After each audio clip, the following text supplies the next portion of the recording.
Essa é a quarta edição da Jornada Internacional sobre Energias Renováveis, Sustentabilidade e Inovação. Nós estamos, então, há 4 anos aí trazendo essa temática, que é importante, que tem uma grande interseção com os cursos aqui do nosso campus, né?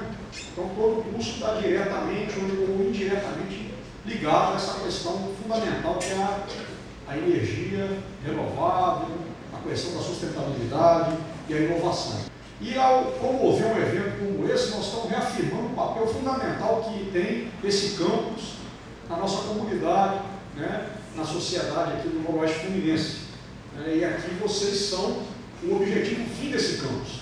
Então, eu e o professor Alan somos coordenadores desse evento. Quando a gente promove um evento como esse, o nosso objetivo qual que é? É oportunizar para vocês, né, um evento em que vocês possam agregar mais conhecimento à sua trajetória. Então, o IFE é mais do que um colégio.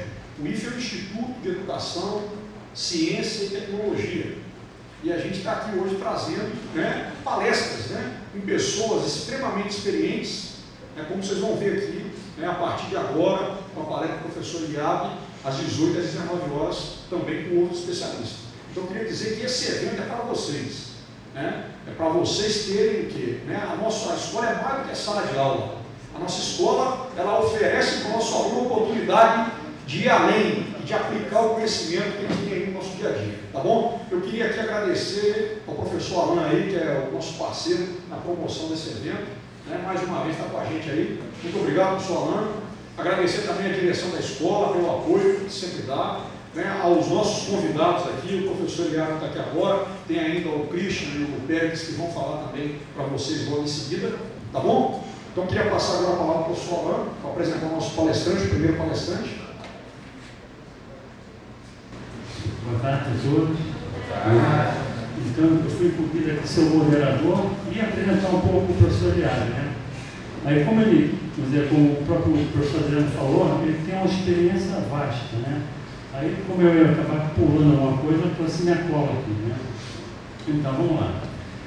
Eliabe Ricardes, Bezerra, possui graduação em Engenharia Civil pela Universidade de Fortaleza, mestrado em Engenharia Naval e Oceânica, doutorado em Engenharia Oceânica / Engenharia Submarina pela COP, UFRJ, pós-doutorado em Energias Oceânicas na Universidade de Aalborg, na Dinamarca.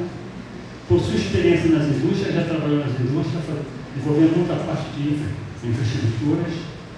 Atualmente é professor colaborador no curso de pós-graduação em petróleo e gás da COP-UFRJ, professor colaborador do curso na European Energy na Alemanha, pesquisador do programa de planejamento energético na área de energias renováveis, e agora como pesquisador, no qual ele vai nos brindar mais à frente, para mostrar o experimento que ele está desenvolvendo.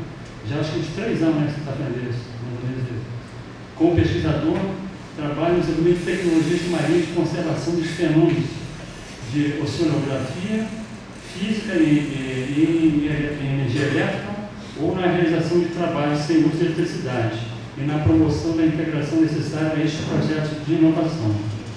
Por fim, executa o planejamento e montagem de modelos, protótipos e pilotos de dispositivos marinhos, conduzindo equipes multidisciplinares, são de várias especialidades. Então é isso. Então agora eu convido para deixar o professor Eliabe com vocês. Muito obrigado, boa tarde, gente. Eu vou deixar passando aqui com vocês um modelo para que todo mundo tenha a oportunidade de pegar, sentir, cheirar. Então vai rodando aí durante a palestra até terminar a palestra e estará de volta para mim, né? O assunto que a gente trata é de energias oceânicas ou energias marinhas, né? E quando se fala assim energia, um novo modelo de energia, mas porque a gente já tem tanta energia, porque é que vamos mexer com o coitado do mar que está lá quieto, né? Vamos colocar umas máquinas, de forma que a gente tem algumas motivações, e a gente queria compartilhar essas motivações com vocês, para saber se vocês concordam ou não. De repente a gente está falando alguma besteira e aqui na plateia alguém chega e diz, mas aí eu discordo de você, né? E eu acho que poderia dar uma outra coluna. Isso é bom, porque a gente vai evitando de cometer erros, né? Essas duas figurinhas são duas figurinhas de estatísticas muito genéricas, e elas nos mostram a primeira aqui, ó. A gente tem o balanço energético mundial. Aqui, nesse gráfico de pizza, está representado, apesar das letras estarem miúdas, de onde é que a humanidade retira a sua energia hoje para fazer todas as suas atividades. Para produzir comida, para produzir remédio, para produzir trabalho, para produzir conforto, né? E é incrível que este gráfico aqui vai nos mostrar que mais de 80% dessa energia, ela vem de fonte fóssil, ela vem do petróleo, ela vem do óleo, vem do gás, vem do carvão mineral, né? Onde estão representados exatamente esses 3 pedaços da pizza aqui.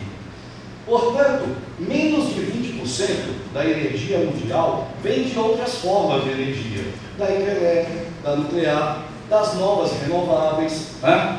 De forma que a gente está vendo aqui que o mundo inteiro depende de uma energia de combustível fóssil que a gente não consegue mudar de uma hora para outra. Uma dependência mundial de 80% não é pela vontade de alguém ou um decreto que a gente consegue mudar esse cenário, né? Do outro lado, para comparar as duas figuras, a gente tem uma figura aqui da Agência Internacional de Energia, que fez um estudo, e em 2013, onde está exatamente passando aqui essa linha preta, ele dizia o seguinte, que ele fez uma projeção, ele fez uma regressão matemática para ver como é que estaria o consumo mundial de energia no ano de 2040. E aí ele percebeu o seguinte, que em 2010, os dados que ele tinha de 2010, teria um acréscimo de 60% no consumo de energia mundial, dentro dos padrões atuais que a gente consome energia, para tudo que a gente consome. Ora, desse lado, a gente tem, em muito pouco tempo, 60% total do acréscimo de energia que o mundo consome. E do outro lado, a gente tem uma dependência de combustível fóssil que vai se acabar. Isso ninguém tem dúvida. O que a gente discute hoje é quanto tempo a gente ainda tem, né? Quanto tempo a gente ainda tem para esses combustíveis. Então, os especialistas dizem que para o petróleo a gente tem para o petróleo a gente tem aí uma sobrevida de mais 40, 50 anos, né? Aí descobre-se as jazidas lá do Alasca e diz, não, deu uma sobrevida de 10 anos, tá? Aí vem o pré-sal, não, o pré-sal deu mais 15 anos. Quer dizer, a gente só está ajustando, fazendo a sintonia fina. Aí descobre-se que o pré-sal é fake, não tinha lá aquela quantidade toda que se esperava. Aí reduz, então a gente está brincando, flutuando com uma data, em torno de uma data, mas a gente sabe que ele vai terminar. A mesma coisa com o gás natural, que tem 120 anos ainda de vida, e o carvão mineral, que a gente tem aí 200 anos ainda, né? Alguns nós vamos ver o declínio total e outros as nossas gerações futuras. Ora, então de um lado nós vamos ter aqui um combustível que vai se acabar e do outro lado um consumo que cresce cada vez mais. Essa conta não fecha, não dá. Essa conta indica a luz vermelha do painel, perigo, né? O que é que a gente vai fazer para essa situação toda, né? Então, nesse contexto de desespero, é que a gente fica assim, como é que a gente vai solucionar esse problema futuro, né? E aí eu acho que cada um na sua área, cada um no seu quadrado, chega e diz assim, puxa, eu tenho uma ideia, e se a gente fizesse assim? E se a gente fizesse daquela maneira? E é exatamente o que a gente traz aqui hoje, né? Deixa eu falar uma besteira aqui, se der certo a gente leva adiante e a gente salva a humanidade, se não, né? Então vamos ver aqui. Então a gente vai abrir aqui os planos para discutir com vocês e a gente quer ouvir a opinião de vocês, principalmente nas discordâncias, né, que a gente cresce com elas, né? Então, aqui a gente tem um mapinha que rodou o mundo, né, onde a gente tem aqui um mundo à noite, né? E a gente tem algumas coisas que o mar pode ser uma solução para o problema energético mundial. O primeiro deles é que os oceanos, desculpa estar em espanhol, né? Os oceanos, a gente aprendeu desde da escola inicial, do ensino mais fundamental, que os oceanos ocupam 2/3 da superfície da Terra. e a porção terrestre ocupa 1/3 da superfície. Cálculo muito inteligente esse meu, né? 2/3, 1/3, tá legal.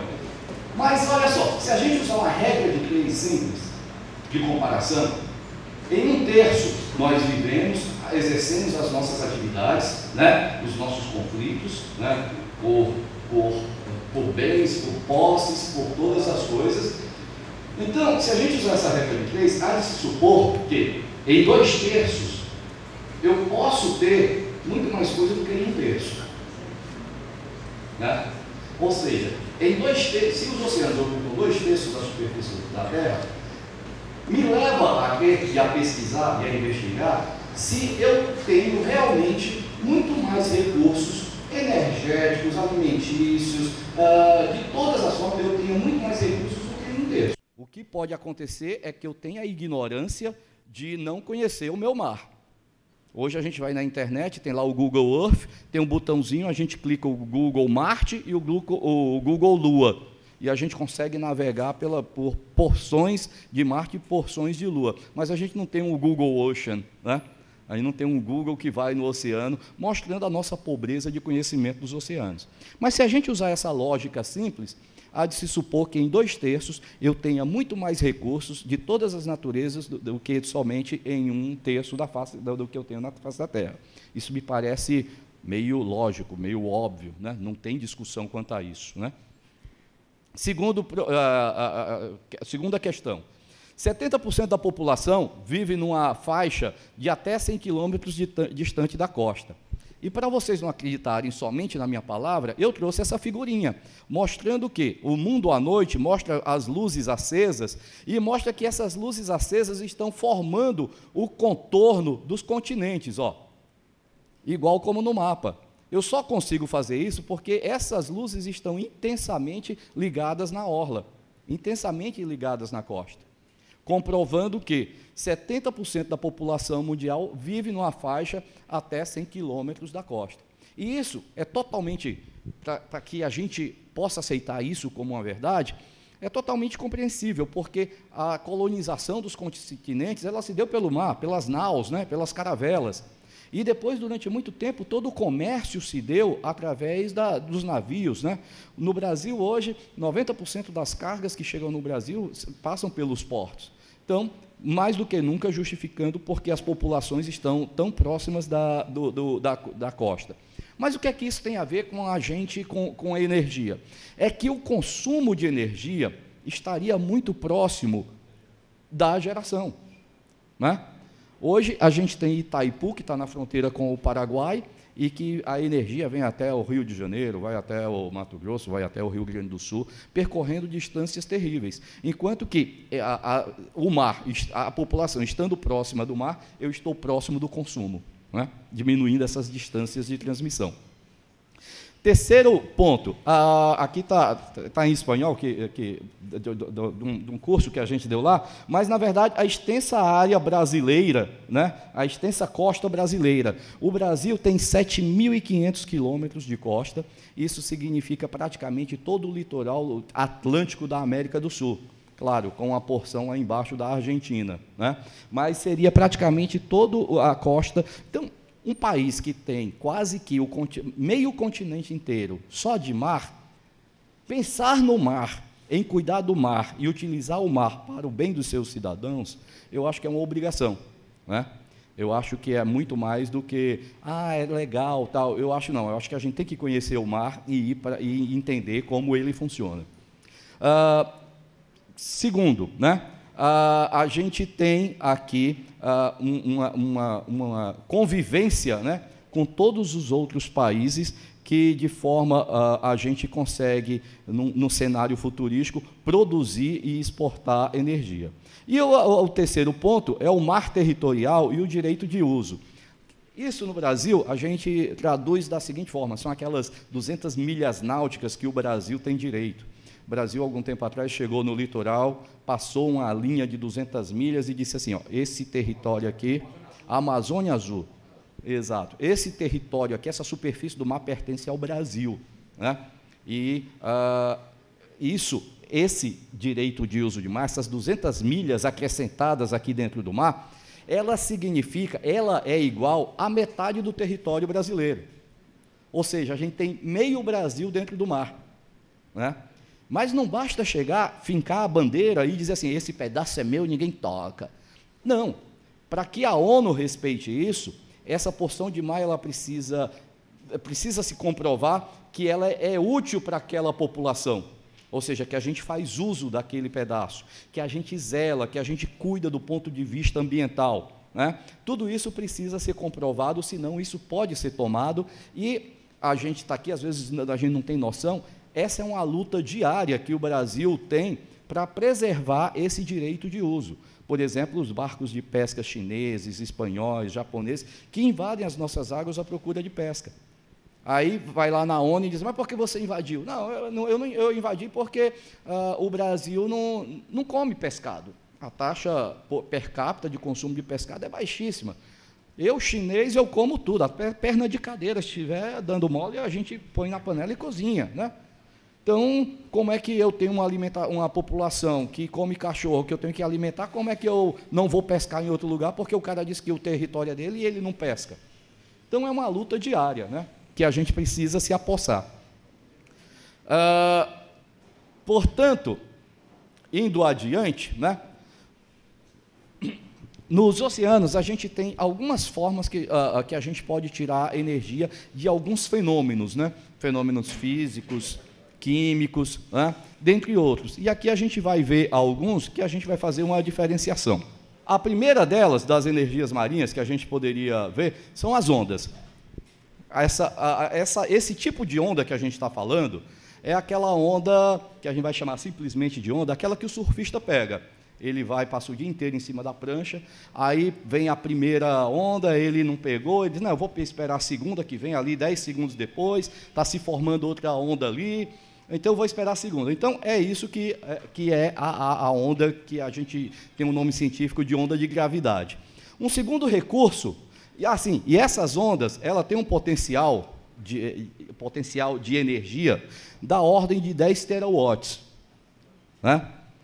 A gente vai já concluir essa questão dessa unidade terawatts, né? Maré. Maré já é outro fenômeno, né? A maré, a Terra tem uma atração com a Lua e isso promove a elevação do nível dos mares, né? E por onde a Lua vai, esse nível vai acompanhando. Nesse fenômeno da maré, a gente teria um potencial de aproximadamente da ordem de 3 terawatts, né? Outro fenômeno que a gente tem no mar são as correntes, né? Que está exemplificado aqui. Então, as correntes de maré, a gente teria aí um potencial de 5 terawatts. O que vem a ser as correntes de maré?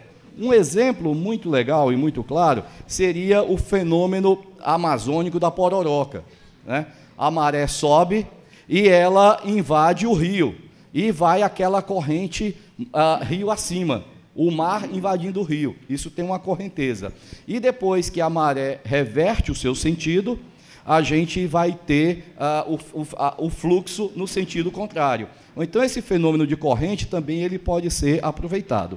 Bom, aí a gente, continuando, a gente teria aqui um quarto fenômeno, que seria um fenômeno OTEC.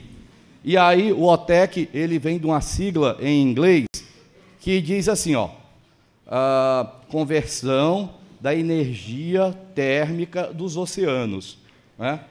Então, os oceanos, eles têm uma diferença de temperatura entre a água superficial e uma lâmina mais embaixo, uma profundidade maior, e essa diferença de temperatura, ela é utilizada para a geração de energia.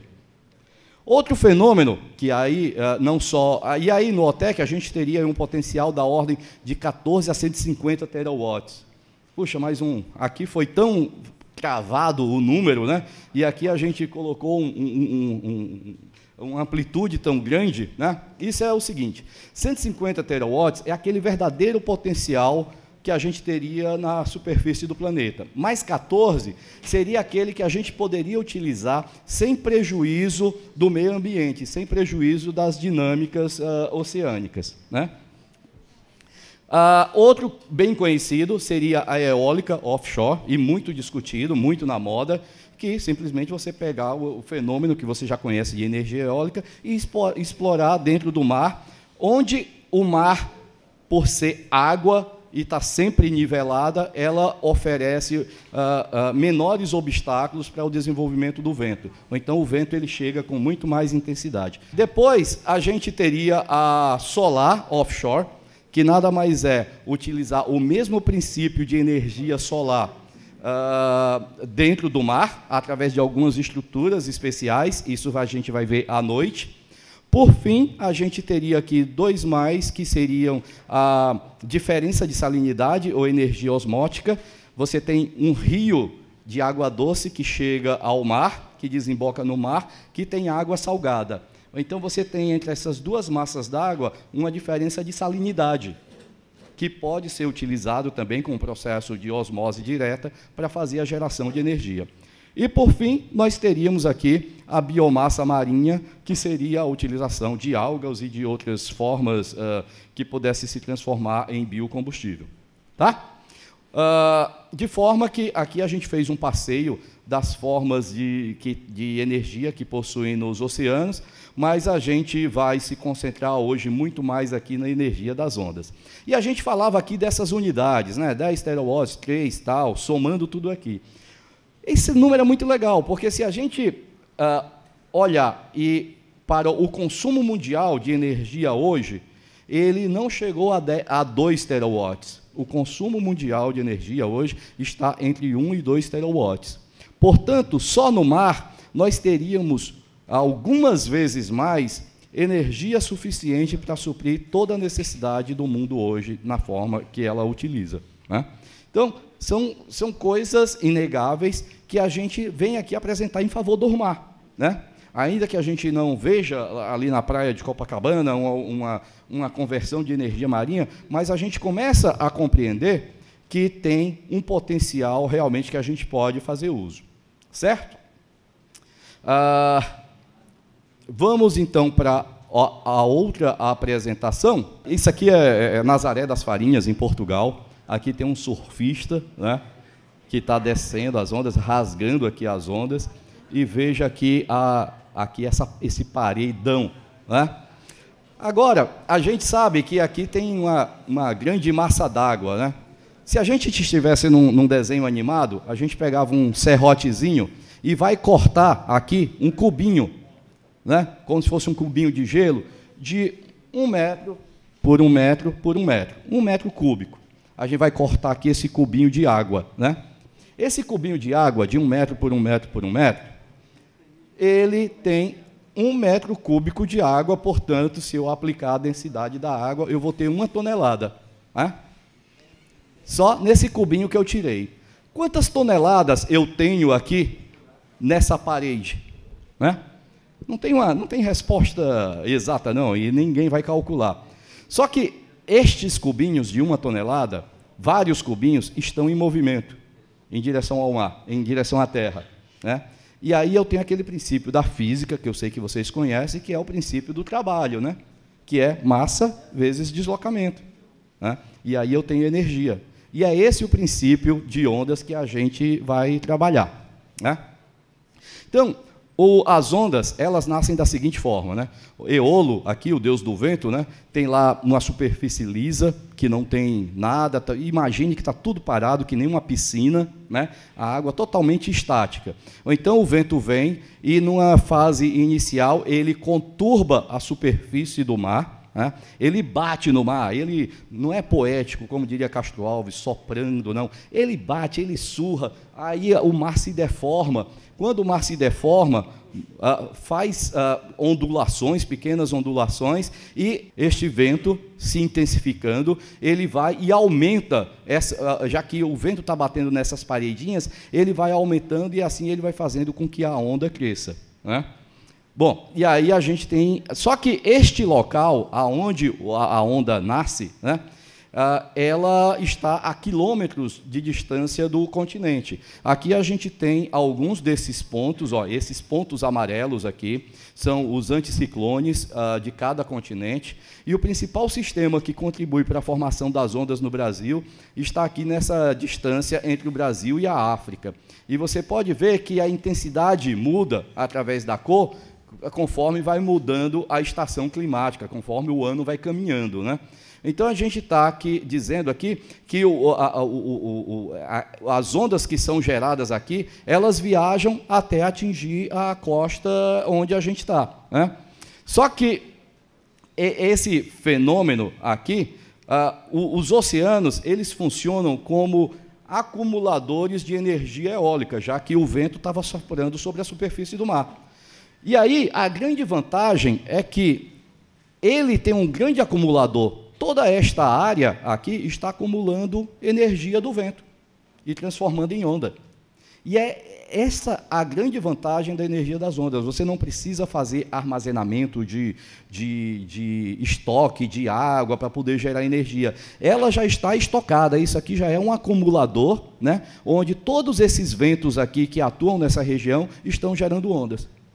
Por isso mesmo, a onda ela não tem a mesma intermitência do vento. O que é isso? O vento tem horas que dá aquela parada e não tem vento nenhum, né? A onda não. A onda ela pode ser considerada constante, né? Se não for dentro de uma baía, de coisas protegidas, ainda que altere a sua quantidade de energia, ela é praticamente constante, porque independente de eu ter vento local ou não, o vento de outro local contribuiu para a formação da onda. Perfeito? Então, aqui a gente teria uma ilustração do que seria essa área onde a onda se forma e onde ela viaja em direção à Terra.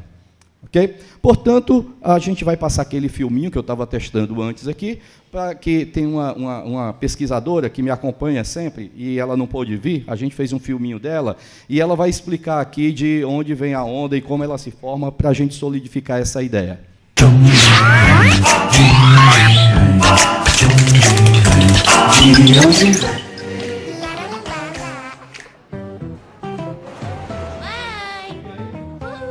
Kika! Que foi, mamãe?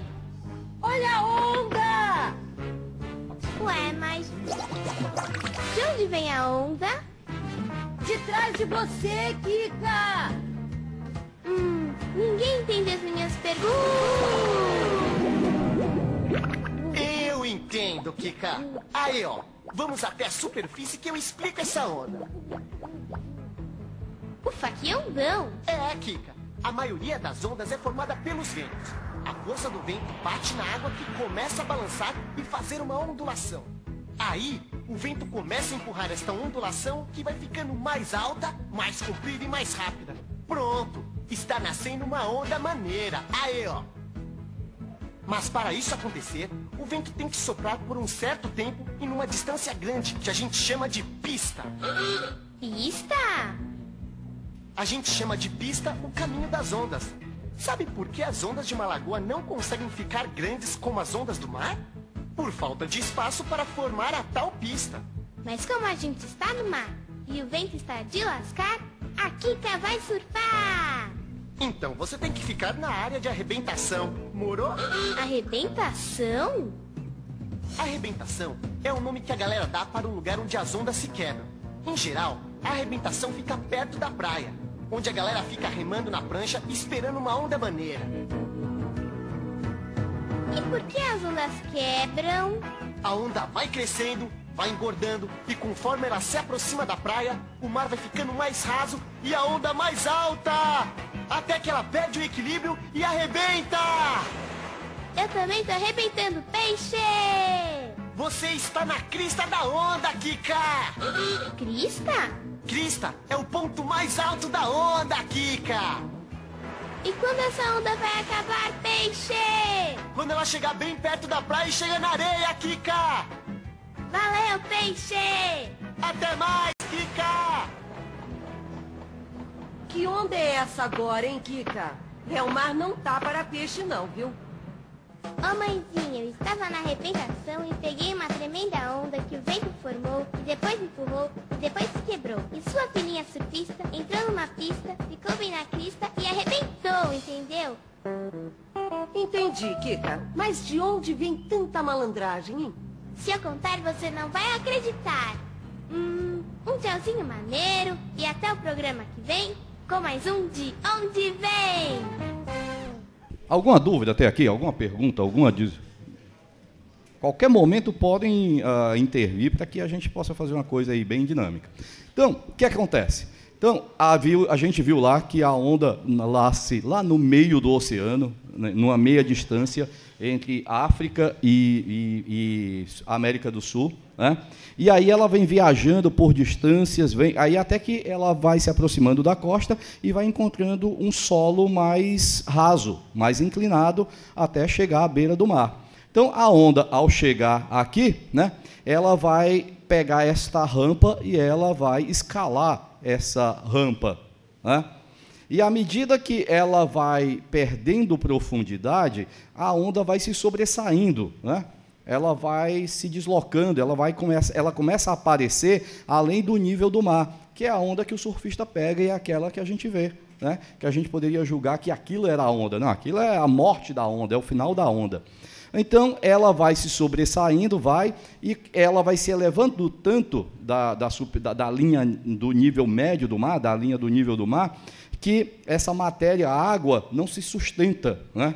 Como se fosse um pedaço de concreto ou qualquer coisa. Ela não se sustenta, então ela cai e tem a arrebentação da onda e ela morreu, até vir a próxima onda atrás, e esse fenômeno se repete da ordem de segundos, 8, 10 segundos, né? O que nos dá uma intermitência da onda sem energia a cada 8 segundos, totalmente corrigível com soluções mecânicas. Bom, a onda é interessante, como a gente viu, é um efeito, recordando o nosso conceito, ela é um efeito da batida do vento, né, sobre a superfície do mar. Portanto, ela é um efeito superficial, né? Ela é um efeito daquela interação entre o vento e a superfície do mar. Em águas profundas, portanto, há de se acreditar que o que ocorre lá em cima não vai atingir a 2.000 metros de profundidade. Ela tem lá uma capacidade deste turbilhonamento dele alcançar uma determinada profundidade, ou seja, ela não vai até o fundo do mar, né? Então, a gente vai ter que, quanto mais na superfície, mais intensa é a quantidade de energia, e à medida que eu vou me aprofundando, obviamente, vou ficando mais distante do fenômeno que gerou, a energia vai ficando menor, né? Então, eu tenho aqui uma faixa, né, em que eu tenho manifestação da onda, e outra que eu não vou nem sentir. Um exemplo legal disso, 2 exemplos, né, de que a energia na base da onda realmente ela é mais fraca. Uma é quando a gente vai para a praia, né? Quando eu ia para a praia, aí ia lá com minhas tias, aí ela chegava e dizia: lá vem a onda, o que é que faz? Mergulha, né? Porque se você encara a onda te derruba. Então, você mergulhava por baixo, na base da onda, para que você não caísse e não fosse derrubado, justamente porque a energia é menor.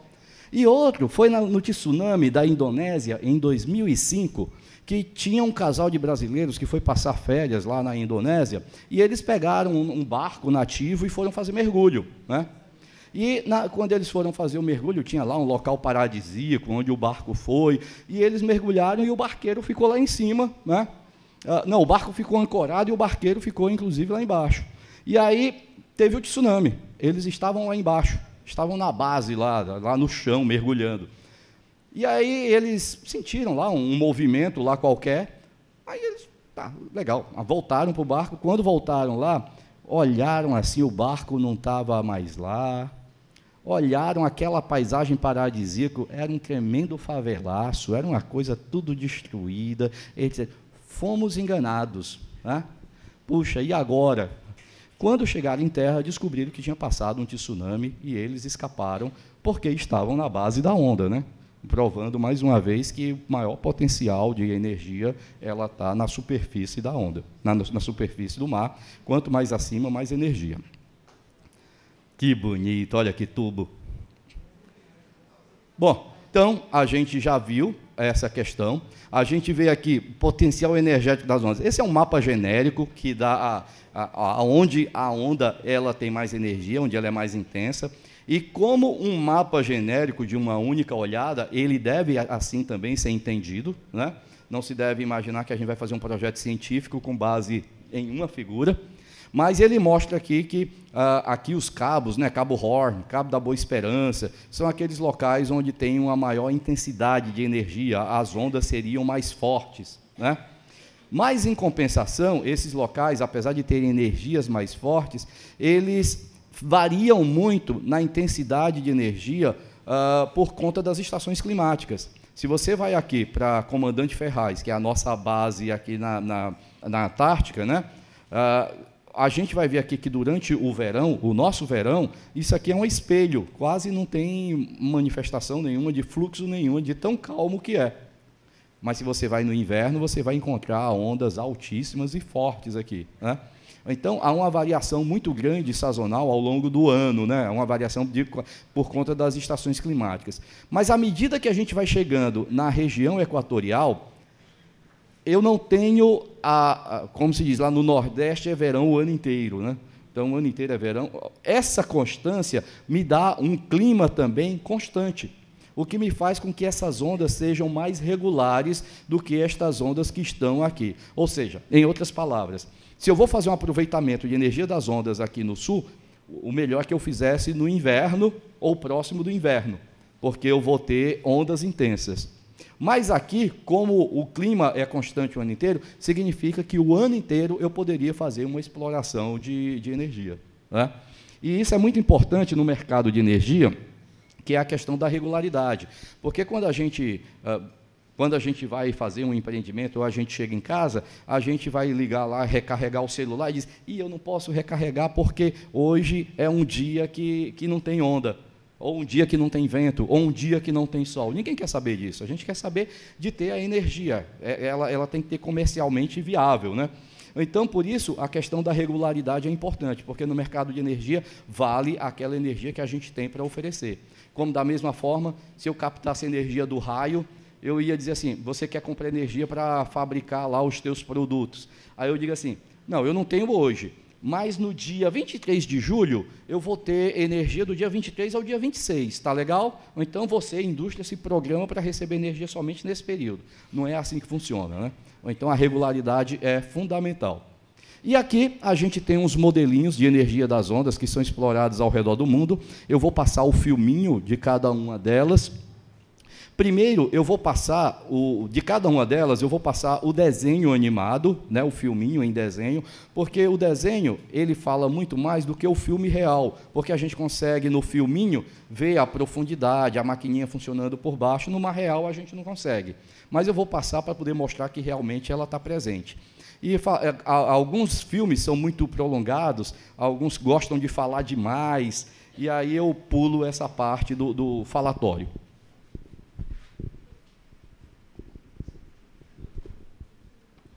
Vamos pegar aqui a que seria talvez a mais simples de entendimento. Vamos pegar aqui essa máquina, ela se chama Oyster, e ela foi feita, Oyster porque ele entende que isso aí é como uma ostra, né? A casca de uma ostra, que fecha e abre, né?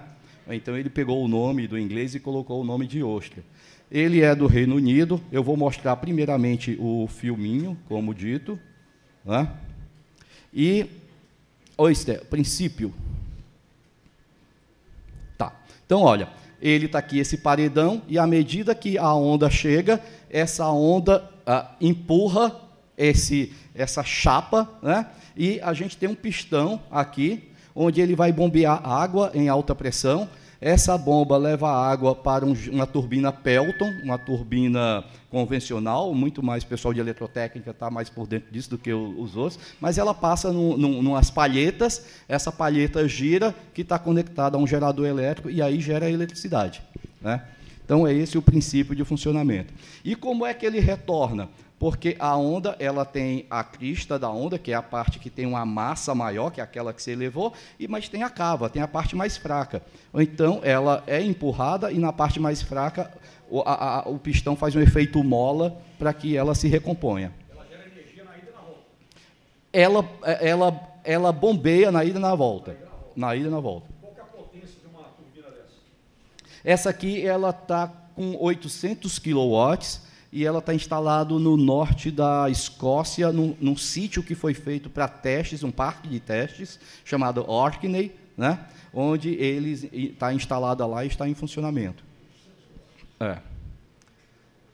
Então, visto o princípio, vamos mostrá-lo agora trabalhando lá em Orkney. Tá? Então, é como eu falei, não dá para ver o que é que funciona debaixo do mar, né? Mas a gente vê que tem aí essa parte superior, né? E ela está fazendo aí o bombeamento. E aí é muito maçante, fica só nisso. Vamos ao próximo filme. Alguma pergunta? É aço.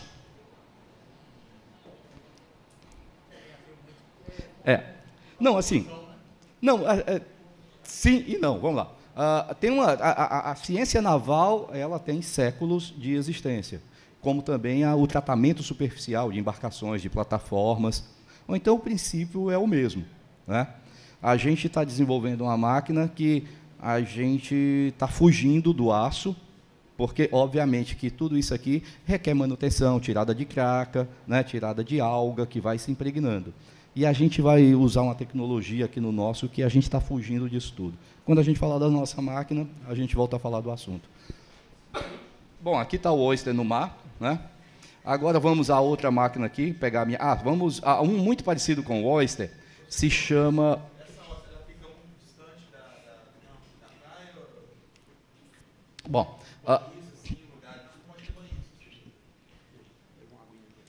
Muito boa a tua pergunta e esclarecedora. Obrigado. O que acontece? A energia das ondas, o que a gente quer quando a gente procura um local para instalar a energia das ondas, a gente quer pancada. Tá? A gente é hooligan. A gente não vai para torcer no futebol, né, Péricles? A gente vai para pancada.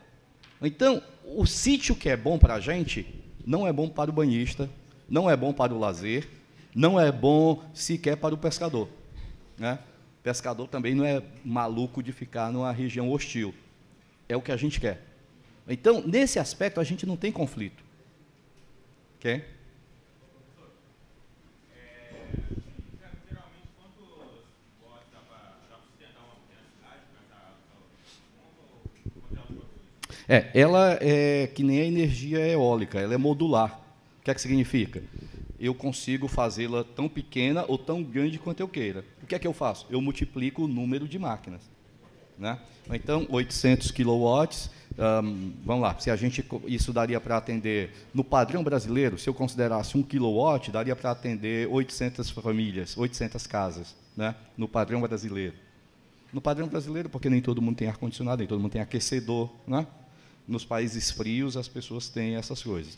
Então, a gente poderia atender 800 casas. Se tem lá 3.200 famílias, eu coloco 4 máquinas. Então, ela trabalha com uma energia eólica, né? Eu aumento o número de módulos para fazer o somatório.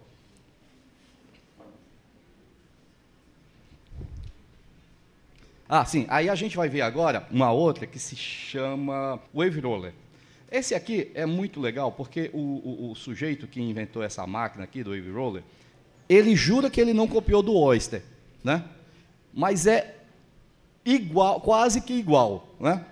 Primeiro porque ele tem o paredão, né, que recebe a onda.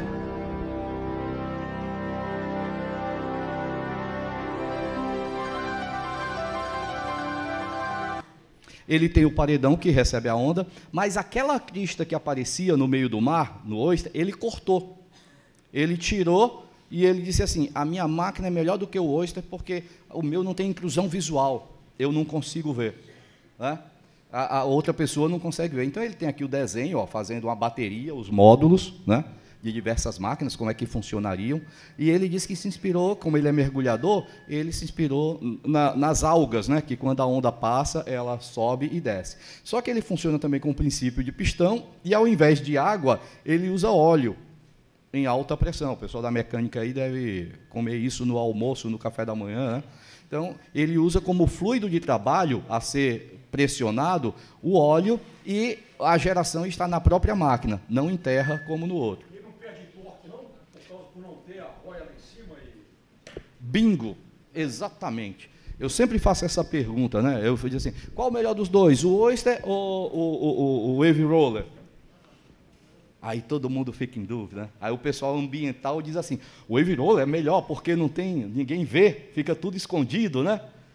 E o pessoal da mecânica diz assim, não, o Oyster é melhor, porque a gente viu que a maior porcentagem das ondas está quanto mais na superfície. Se eu corto, eu estou perdendo o potencial maior de energia, estou deixando de gerar. Mas por que o Eric ele fez isso no Oyster? Porque essa máquina ela foi instalada numa reserva ambiental chamada Natura 2000, que fica na costa de Portugal, em Peniche, né? E eles, o pessoal disse, mas você não vai colocar essa coisa aqui aparecendo no nosso parque? E ele queria comprovar que a energia das ondas era extremamente limpa, que poderia conviver dentro de um parque natural. Aí ele pegou, o problema é esse? Aí ele pegou, cortou a crista, colocou a máquina lá, e hoje essa máquina tem 300 kW instalados, gerando energia para o próprio parque, para a própria reserva ambiental, para o uso dela, né? Certinho? Tá, a gente viu este, vamos ver aqui um mais lógico, vamos pegar aqui, ó, esse aqui, que é o mesmo desse aqui, que se chama Wavestar Energy. É um modelo dinamarquês. Então, está aqui, ele foi inicialmente instalado aqui já numa escala 1:2, e ele é muito simples, né? Ele tem essa boia, né, que está ali, um corpo flutuante, e ligado por um bracinho. Quando a onda passa, ele eleva esse braço, quando a onda passou, desceu. E esse faz um processo de bombeamento, né? Um braço de alavanca bombeia o óleo também, a óleo, de forma que ele faz esse bombeamento, que esse óleo em pressão é jogado nas palhetazinhas para poder girar e ter energia. Esse aqui já é um modelo menor, que eles fizeram o teste em um lago, não no Mar do Norte, porque como o modelo era menor, eles fizeram num lago perto da praia, que era para poder ter ondas menores, proporcionais, para poder fazer o teste. Certinho? Depois do Wavestar Energy, eu acho que a gente pode pegar o OPT.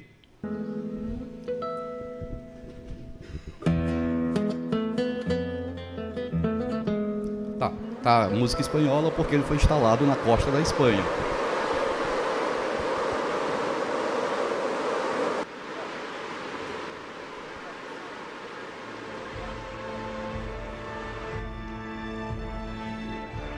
Bom, essa é a máquina e ela funciona da seguinte forma. Ela tem ali como se fosse um pneu, como se fosse uma câmara de ar para os mais antigos, né? Que funciona como boia.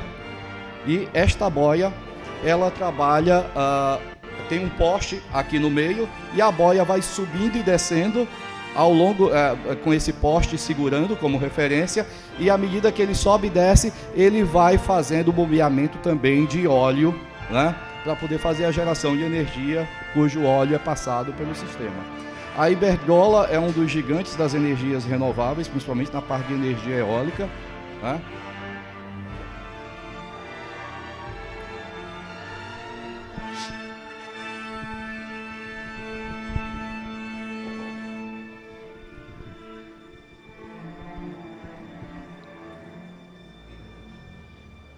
Certinho?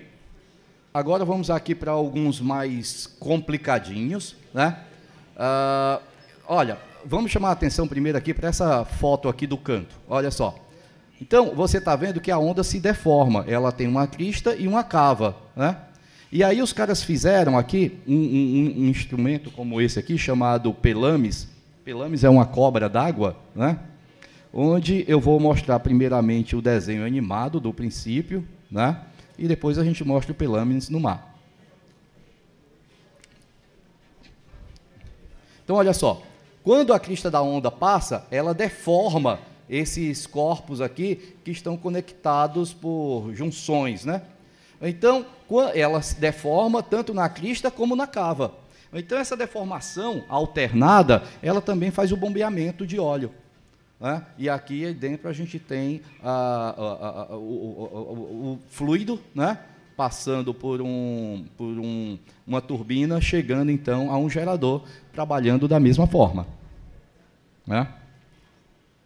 A gente vê que tem aqui o cabo elétrico, né? Que leva a energia para uma subestação e depois é levado à terra. E você tem a ancoragem, a instalação que segura essa máquina por um único cabo, por um único princípio. Né? Aí a gente vê, não, mas essa máquina é simples, a instalação, né? Basta colocar um cabo, tal, né? Essa coisa toda. Depois, quando terminar aqui a última máquina, né? Vamos ver quem é que eu quero agora. A gente viu o Pelamis, tal, tá? Faltam essas duas, né? Vamos aqui primeiro no Wave Dragon, também é um modelo dinamarquês, né?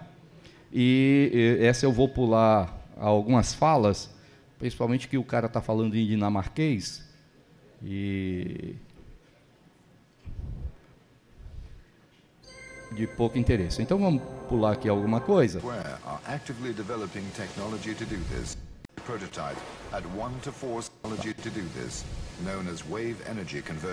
Quando chegar no desenho, eu paro para poder explicar. In March 2003, one European team successfully launched a floating 237-ton wave energy prototype at 1:4 scale, baptized the Wave Dragon. This happened in Nissum-Bredning, in Denmark. Vamos lá, pular The Wave aqui. Dragon is based on a very simple principle, that of capturing energy from waves. When the waves hit the... Tá, ok. Então, olha só, essa máquina como funciona. Ela está em cima do mar, e aí ele tem esses bracinhos, cuja intenção é captar a maior frente de onda possível, né? A onda que vai chegando, que passaria aqui do meu lado, né? Eu abro os braços para poder fazer a captação, para não perder a onda que está passando por ali e concentrando toda a onda aqui neste corpo central. Né? Aí, aquele corpo, eu acho que ele vai apresentar aqui agora, espero que sim, senão eu volto. The water stored in the tank then flows through the turbines. We see the emerging part here. Tá, ok. Então, aí a gente tirou os bracinhos para ver melhor, né? Então, quando eu concentrei a onda, eu tive muito mais água, aumentei o volume, aumentei a altura da onda. Essa onda encheu aqui esse reservatório que ele tem no meio do corpo, e aí ficou uma caixa d'água, né? Ficou a água armazenada aqui. Aí eu libero essa água que está armazenada através das turbinas que estão aqui embaixo. Né? Então, essa água é devolvida para o mar por gravidade. Ela escorre desse reservatório para o mar através desta base aqui. Ó,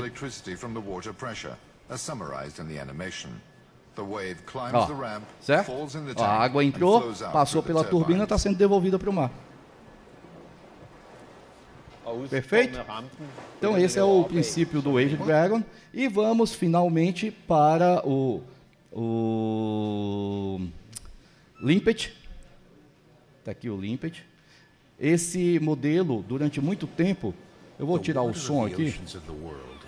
Durante muito tempo se pensou que esse seria o modelo único, assim como energia solar, a gente tem lá um poste e 3 pás, se pensou que durante muito tempo esse seria o modelo que veio para ficar. Mas depois comprovou-se que tinha outras formas de aproveitamento. E aí ele está fazendo esse passeio para mostrar que eles camuflaram tão bem para ser confundido com o meio ambiente, que eles fizeram uma usina que pode ser facilmente despercebida por aqueles que até navegam, né? Então está aqui a máquina, né? Ela tem esse caixão aqui de concreto e ele tem um princípio muito diferente dos outros de aproveitamento das ondas, né? Primeiro porque o que acontece neste minuto, eu vou dar um pause aqui, a gente vai ver que aqui embaixo, essa câmera, esse paredão é aberto, né? Então, a onda, quando ela se eleva aqui, ela, por meio dos vasos comunicantes, ela vai se elevar aqui também dentro da câmera, né? Então, ela vai se elevar. Só que quando ela se elevar, aqui em cima eu tenho ar. Então, essa água vai empurrar a camada de ar. E essa camada de ar só tem um local por onde ela pode sair, que é esse orifício aqui que eu deixei, esse conduto aqui. Ou então, neste conduto, eu instalei a minha turbina, o meu cataventozinho, para poder receber a... Isso tudo é concreto? Isso é concreto. Mas esse cara se move, não? Não, né? Não, não. Ele é reto, ele é fixo. Então, a gente vai ver aqui exatamente o funcionamento, né? Onde a onda sobe, ó, aí ela desce, aí ela vai subir de novo internamente, ó, subiu fora, subiu dentro, vasos comunicantes. Aí empurrou o ar, foi pela turbina lá, e na medida que ela desce, ela suga o ar de volta, como quem toca uma gaita, né? Você toca a gaita soprando e sugando, né? E aí você tem um aerogerador ali. É um aerogerador. E eu tenho um pistão feito de água. E a potência desse cara? Esse aqui foi instalado, a última dela foi instalada em 500 kW, numa ilha escocesa de nome Islay. É uma ilha produtora de uísque, né? E ela funciona comercialmente.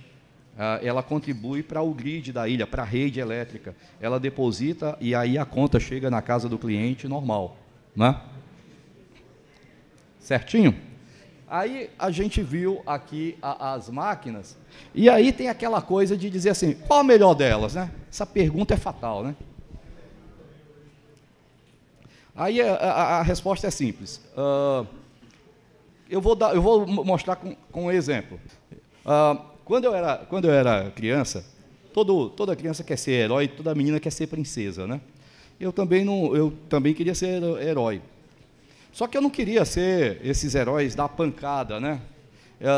Eu queria ser invisível, né? Tinha um seriado, Homem Invisível, né?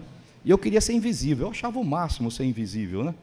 E principalmente porque quando eu era mais jovem, tinha muita censura de cinema, e eu queria assistir os filmes e não podia, né? Tinha censura lá para assistir Lagoa Azul, pô, né?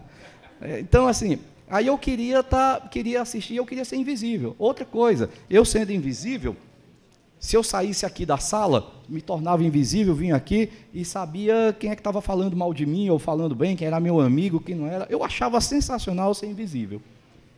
Depois passou algum tempo e aí eu desisti de ser invisível. Isso está com 2 anos aproximadamente que eu não quero mais ser invisível, né?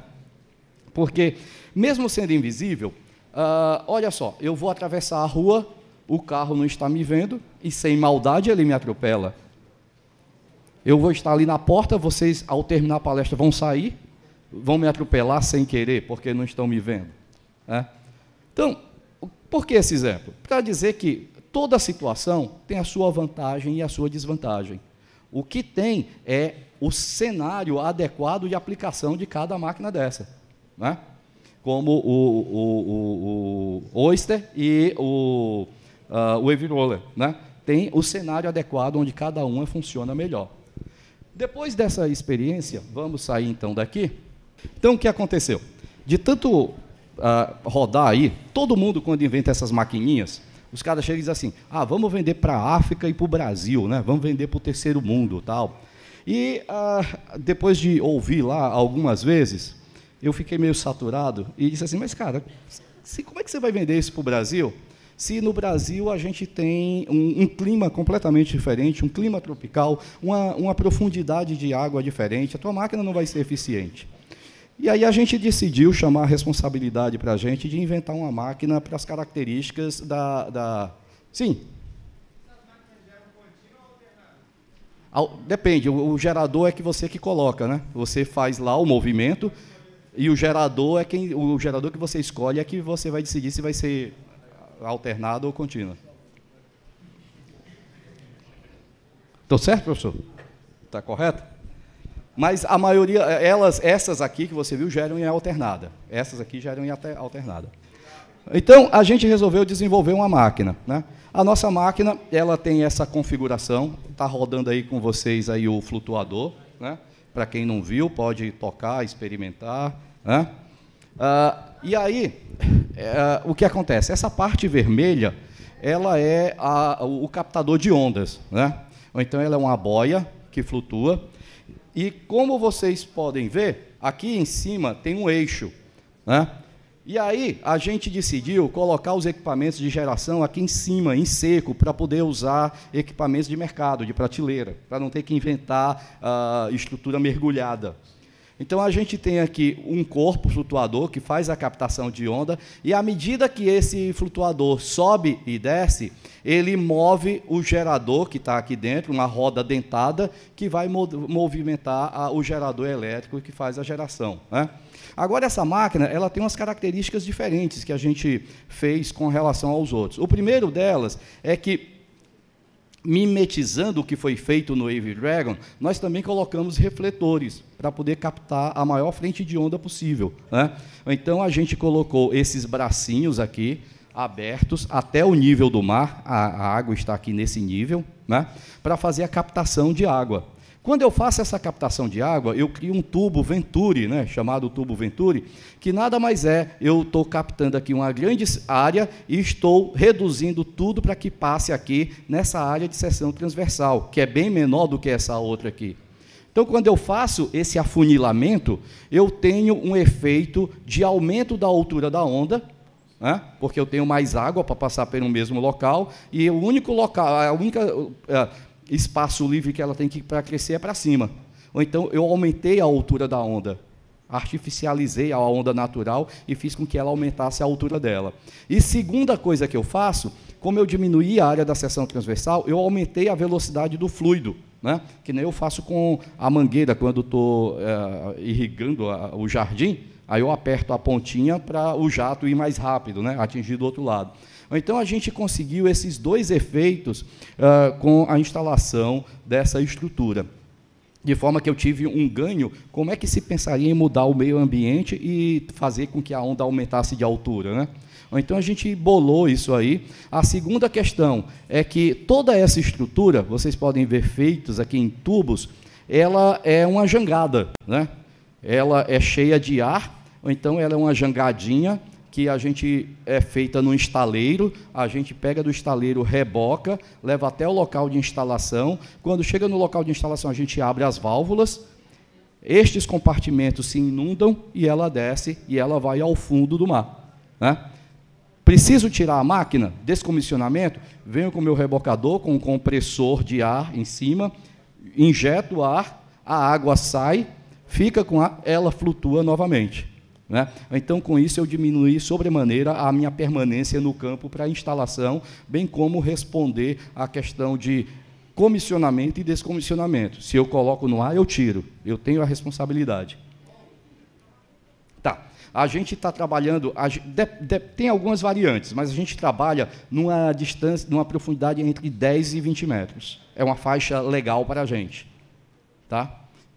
O que aqui a gente teria uma profundidade, depende da profundidade, a gente teria metade para cima, metade para baixo, né? Então, e aí, essa minha estrutura, além dela servir como um amplificador das ondas, ou seja, me dá mais energia, ela também funciona como transporte, né? E também, depois que ela é inundada de água, ela já está instalada, porque o peso do aço junto com a água me dá a fixação por gravidade. E o quarto efeito que ela me dá é que, como essas pernas aqui elas não têm contraventamento, né, elas ficam muito flexíveis. Então, as pernas da torre elas têm onde se apoiar, elas se apoiam nessa estrutura mais forte, né? Então, foi essa a bolada que a gente fez, e hoje, como vocês podem ver, essa aqui é um cone, não é diferente dessa estrela, é que a gente vem testando... Oi? Sim, por favor. O nosso garoto propaganda, professor Alain, vai mostrar aqui os testes que a gente fez. A gente usou essa mesma estrutura para fazer teste no tanque, né? Vocês podem ver que aqui, essa estrutura não tem contraventamento, né? Não tem as barrinhas de ferro, porque ela precisa estar livre para trabalhar. Então, a onda passa, ela faz esse efeito, né? E a gente está aqui com um modelo cônico, mas a gente está testando várias estruturas, e tudo aponta que a figura final não vai ser um cone, vai ser uma semisfera. Tá? Semisfera. Perdão. Ok?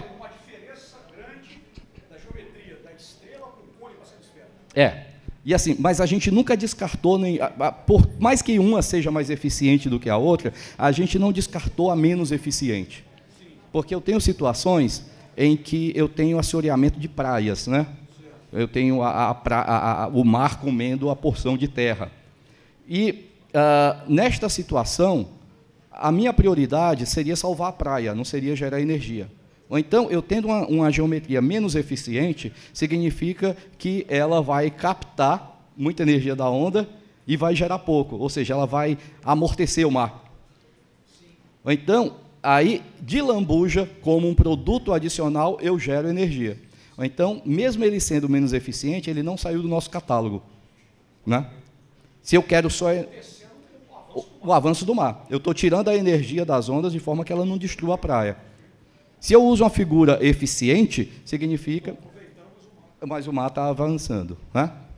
Então, a gente está aí brincando com as geometrias, né, como a gente mostrou, com diversas vistas superiores, triângulo, quadrado, pentágono, hexágono, né, e as mais eficientes ficaram realmente com o cone e a semisfera. Aqui alguns testes que a gente fez.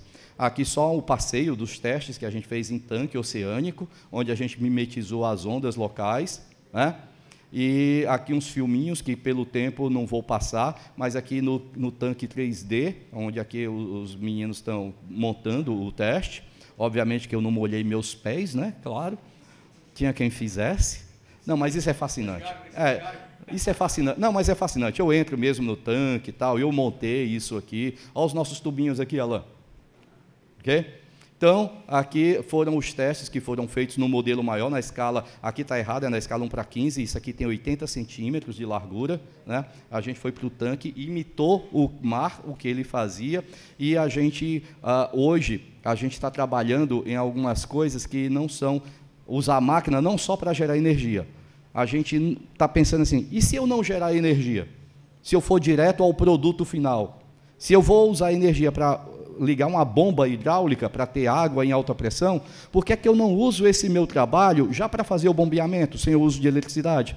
Eu não tenho perda, porque Lavoisier dizia, né, que em cada transformação, na natureza nada se perde, nada se cria, tudo se transforma, e cada transformação eu tenho perda.